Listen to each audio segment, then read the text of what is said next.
Welcome back to another episode of Rock Boys Football. Hugh Freeze, the Auburn Tigers, by far one of the more fascinating programs to monitor heading into 2025. We are in that portion of the offseason where a lot of different people are releasing their, post-spring top 25 rankings. You're seeing Auburn incorporated in a lot of those top 25 rankings. Now, I think on the surface, that might be a relatively hot take when you look at what Auburn's done on the football field over the last couple of years.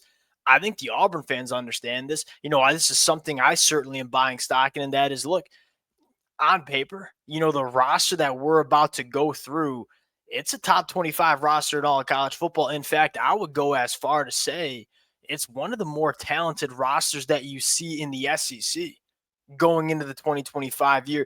This roster has some big time upside. That's why you're seeing them included in a lot of these top 25 rankings. Now the story is, hey, Hugh Freeze, you got to get it done on the football field. And that's probably where we'll start, kind of just some offseason conversation regarding where this program sits.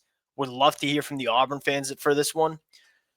The way I look at it, if I'm an Auburn fan, this has to be the year where you see Auburn take a step, because I look at the roster that Hugh Freeze has been allowed to, kind of put together going into 2025. My frame looking at this Auburn team is, look, Hugh Freeze, if you can't put it together with this team that you have in 2025, is it ever going to work out for you at Auburn as the head coach? Because I look at this team from a talent standpoint and say it's capable of making some real noise. That's not something we said about Auburn when Hugh Freeze took over this program back in 2023. In fact, Auburn was probably one of the least talented teams in the SEC when Hugh Freeze took it over. He's had 2-3 years now to completely overturn the roster from a talent standpoint. Now it's go time.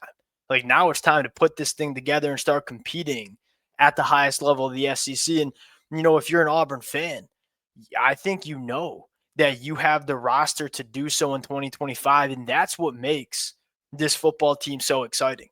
Fired up to get into this depth chart. Before we do, and as always, to the Auburn fans, y'all let it fly in the comment section. I have maybe a few hot takes in terms of guys I think will be in the two deep or potentially starting for Auburn in 2025. The best part about doing this kind of episode is the Auburn fans who are looking at a post-spring predicted depth chart.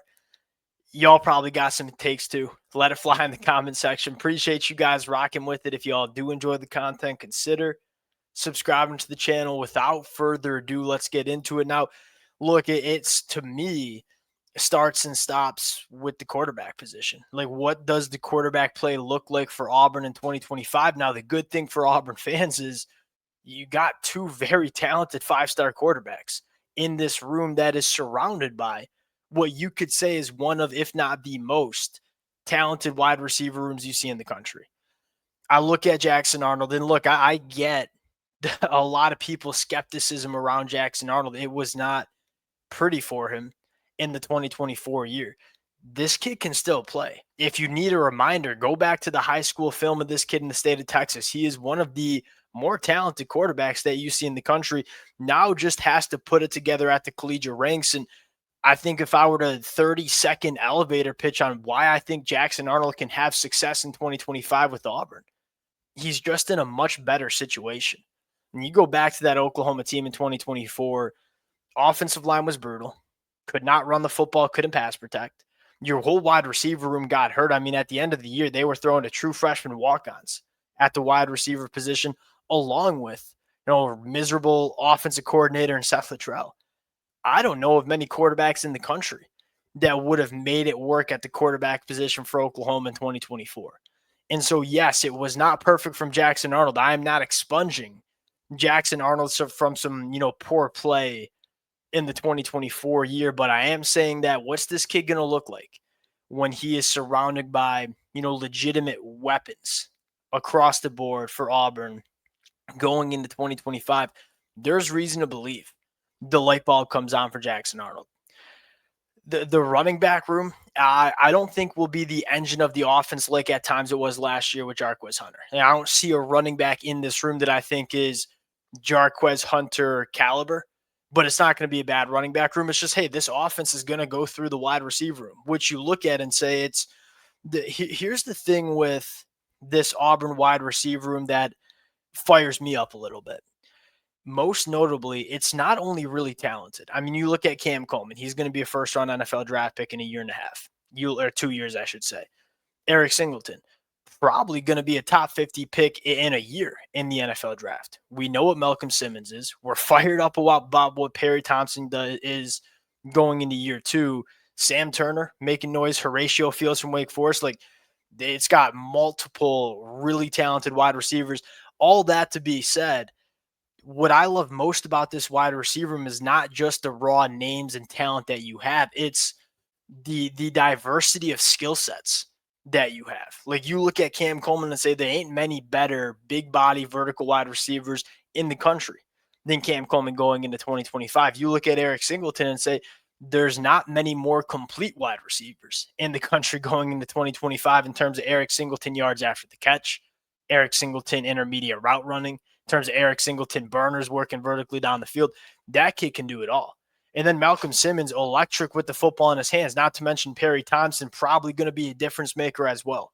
You know, one of the things I've been playing around with is I wonder if Auburn just goes to some 4 wide receiver sets. Like, if I'm Hugh Freeze, I'm looking at this offense and saying, well, the best players on this offense are wide receivers. Let's try to get all of them on the field at the same time. I think it's a very talented room. I think it's multidimensional. I think it has a lot of skill sets, and it's kind of that pick your poison room where if you want to try to take away Cam Coleman, well, then Eric Singleton's going to pick you apart. If you want to try to take away Eric Singleton, and Cam Coleman's probably going to eat you up. Really tough wide receiver room to deal with for opposing defenses in 2025. Offensive line. I can see the concerns that some people have. There's also a lot of known commodities, and I look across college football right now. I think this offensive line should be a very solid unit. I think the one question you have is, hey, right tackle Mason Murphy, kind of the projected starter, think he could play guard for Auburn too at times. It was a roller coaster of a ride for Mason Murphy at USC at times in the Big Ten. Is he going to be a solid, capable starting right tackle?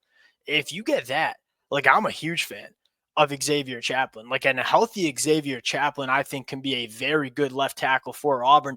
And if you get a healthy Xavier Chaplin, you get to keep Dylan Wade at left guard, which we've wanted to do the whole time Dylan Wade's been at Auburn. We just have had to play him at left tackle more than we probably wanted to over the last couple of years. Connor Lew nails at center. This is an experienced offensive line. Every single projected starter for Auburn, even a guy like Xavier Miller, so your top 6 offensive linemen have all played over 1,000 snaps at the Power 4 level, whether it's the ACC, SEC, or Big Ten. You ain't going to find many offensive lines that can say that. And so I look at this offense and say there's a ton of playmaking ability. It's a veteran offensive line with talent at the quarterback room. If that talent comes to fruition with the quarterback play, this should be an extremely difficult offense to deal with. Now, here's the kicker here. Like, there's a lot of reasons to be confident in this Auburn offense. I would argue that the Auburn defense probably excites me a little bit more. This was a good unit in 2024. Nobody really talked about it because Auburn had some other problems going on with their roster and program last year. This defense kept them in a lot of football games, and I think can be better in 2025.